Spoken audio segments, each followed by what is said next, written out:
मैं समझी थी कि तुमने मेहमत को भी बुलाया होगा।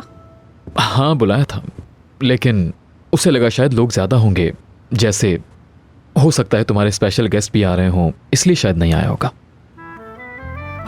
स्पेशल गेस्ट मतलब?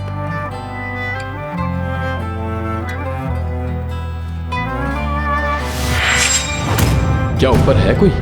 मेरे कुछ खास मेहमान आए हुए हैं।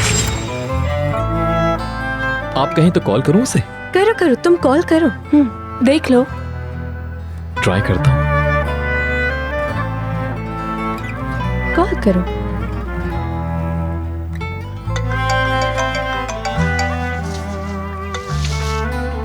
मुस्कुरा भी लो, थोड़ा तो मुस्कुराओ यार। फौरन से पहुंचो बेटा।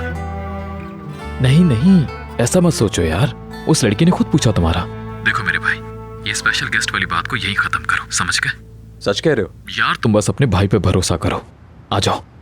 वैसे तुम भरोसे के लायक तो बिल्कुल नहीं हो मेरे भाई। ठीक है, मैं तैयार होकर आता हूँ थोड़ी देर में। ठीक है।